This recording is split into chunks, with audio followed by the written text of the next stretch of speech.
Leadership. There's many theories and approaches that have been introduced through various studies.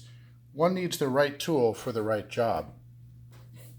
A leader needs to know when to come down hard or when to use a lighter touch, and which tool is appropriate for the right job.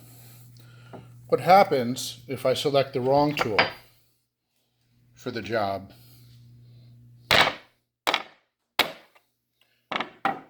I may get poor results. I may even damage my team in the process.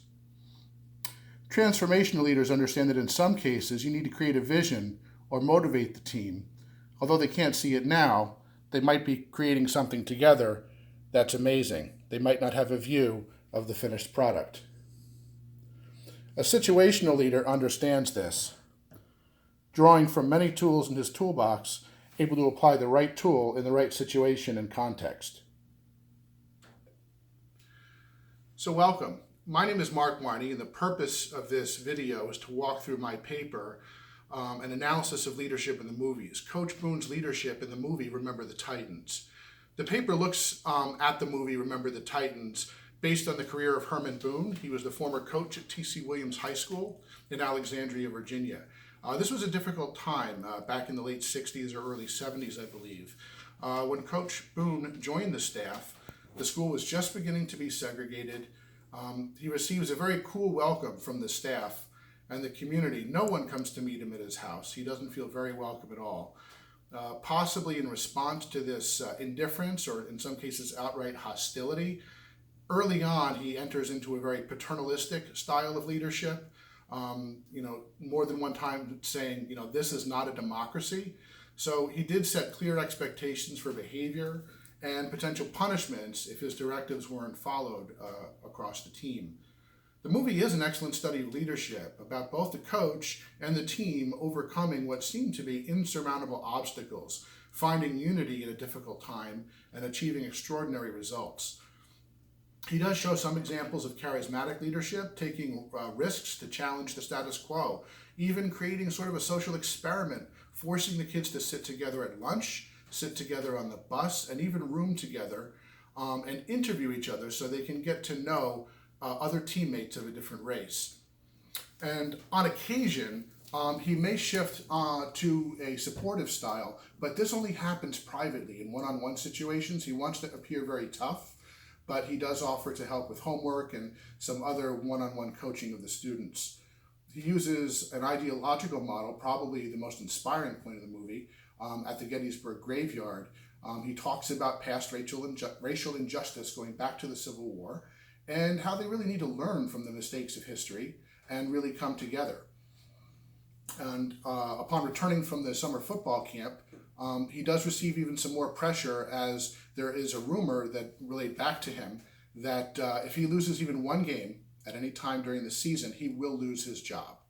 So at the first game, he uses an inspirational, motivational technique from transformational leadership, specifically to create a powerful symbol for the team to follow. Catching on the name of the team, he references Greek mythology and mentions to them that the Titans in Greek mythology were greater than gods. They ruled the universe with absolute power, and he refers to that field, the football field, being the team's universe. Now, Hollywood likes to play a sort of an overly rosy picture of a story, and this one is no exception. It's based on actual events. There were limited leadership failures, and there were a few here as well. At one point, the assistant coach challenged him when he was overworking the team and denying them water. He mentioned something about there being a fine line between being tough and being crazy. So there were some leadership failures, being a little bit too tough on the team at times. The assistant coach later berated him for not having any humility at all, and mentioned that he was antagonizing the media and also the parents and the community at large. And the coach at the end begins to question this. He confides in his own wife and says, maybe I was blinded by my own ambition. So there were a few failures as he relied on a very consistent authoritarian or paternalistic style. But basically, to wrap it up, based on the pressures and constraints that happened in the movie, he really had few tools in his toolbox that he could rely on. He was only able to use to use some flexibility in those one-on-one private situations. He really kept deferring back to an authoritarian style in public situations. He did support some leaders who were emerging in the team. He allowed the team captain the authority to cut a fellow player when things weren't going well. And in the final game, when they were getting hammered and it looked like they might actually lose a game, he was at a loss for words. And he did support emerging leadership by allowing another team member to speak. He had no words to motivate the team, and he allowed another person to step up, and he made a terrific speech, this young student, basically saying, I think that you demanded more of us. You demanded perfection. None of us are perfect. We will never be perfect, but this team is perfect. And that's the way we'd like to keep it. And they went on, of course, to win the game. Great Hollywood ending. This, of course, leads to that perfect Hollywood-style ending. The team goes on to win not only the state championship, but second runner-up in the nation, as almost achieving a national championship. The movie overall was an excellent study of leadership. The hidden pressures that leaders face were certainly portrayed in the movie. The struggles they use to choose the right leadership style, also apparent in the movie.